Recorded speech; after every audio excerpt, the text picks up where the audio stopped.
গত রবিবার বেরিয়ে পড়েছিলাম একটু বেরু করতে। আর বেরু মানেই তো হচ্ছে গিয়ে সাজুগুজু খাওয়া দাওয়া।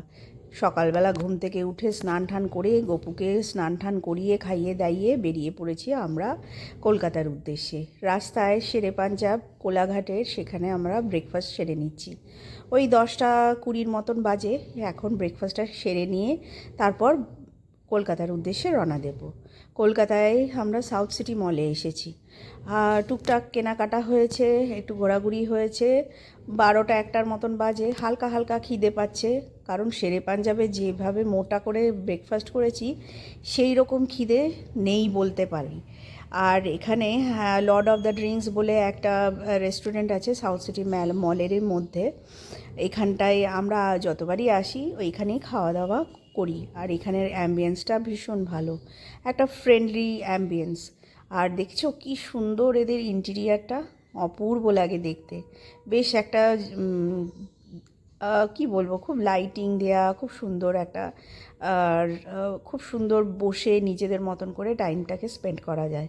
আর সাউথ সিটি মলে তো সেরকমভাবে বসবার জায়গা নেই, একটু একটু জায়গা আছে। তাই পাও ব্যথা হয়ে গিয়েছে, তো ভাবলাম এখানে বসে একটু খাওয়া দাওয়া হালকা ফুলকা করে নিই। এটা হচ্ছে ন্যাচোস টাইপের। এটা কিন্তু বেশ ভালো লাগে খেতে। আর সাথে হালকা একটু সুইট কর্ন নেওয়া হয়েছে, একটুখানি মুগ সেদ্ধ, এইসব মিক্সচার একটা নেওয়া হয়েছে। আর নেওয়া হয়েছিল স্যালমন ফিশের একটা ডিশ। স্যালমন ফিশের ডিশটা আমি প্রথম লাইফে ট্রাই করলাম। এই মাছটা অপূর্ব খেতে, জানো কি দারুণ খেতে, মানে এর স্বাদের ভাগ হবে না বলা যেতে পারে। কিন্তু দামটা অস্বাভাবিক বেশি, যাই হোক। কিন্তু মাছটা সত্যিই খুব সুন্দর, আর রান্নাটাও খুব সুন্দর হয়েছিল। আর আমরা তো খুব এনজয় করেছি রান্নাটা।